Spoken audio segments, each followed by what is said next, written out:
One old Wavey grill needs to fit into the front of this.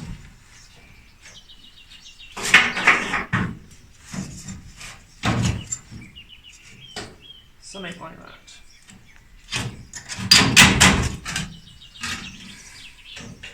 So,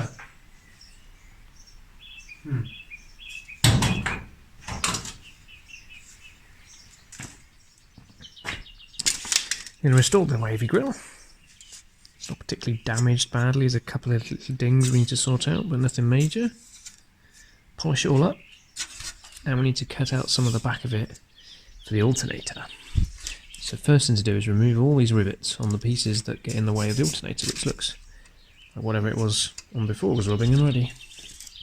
So, like at least 1, 2, 3. There's a 4. Let's get rid of the 3. First.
More work than I imagined.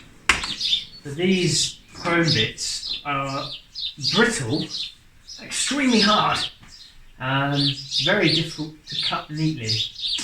So we had to trim this one very slightly for the top terminal. I've put a rubber bond on that. We'll think about ways of maybe trying to protect the alternator a little bit. Not 100% sure how as yet. Need to keep it cool, that's not an issue there, but it's all the muck getting inside it that I'd like to avoid without it overheating. So it's these 3 trims, those sort of safety ones, that we've trimmed quite significantly and flattened out a little bit this area here. I'll show you in a second on a better camera angle. There's a lot of finishing and tidying to be done, but obviously we'll just cable tie them on where they're going to be, but it does give us clearance. The other thing I'm probably going to do is there is some clearance to be found on the alternator itself, I'll also paint the alternator black so it doesn't stick out so much. And I will probably mount this, I don't think there's a gasket on them, I'll need to check that. I'll mount this maybe with just a washer behind each bolt, just so it sits out a couple of mils. So every time I find clearance, like on the bonnet and the turbo, once I've got just enough clearance, I then need another 2 or 3 millimeters for engine movement, body movement, etc. Because I don't want stuff just rattling and earthing away and sparking or grinding away or wearing out or just making noise, really. So that's what we're doing. But basically, that's the Wavey grill in place. Obviously, there's the trim to get the top, and then I think some people call it the moustache, or I don't know what they call it, C-clip bits on the end to finish the chrome trim around. So just waiting on those. Well, waiting on them. There's no exact rush. So the next thing I'll do is remove all these now. I've only removed the 3. I'll probably number them maybe in the back somehow, just so I know 1, 2, 3, even though the length is obviously obvious. And then we'll clean up the steel piece, take out any old rivets, etc. Clean that up, paint that, and then polish up all these bits of chrome.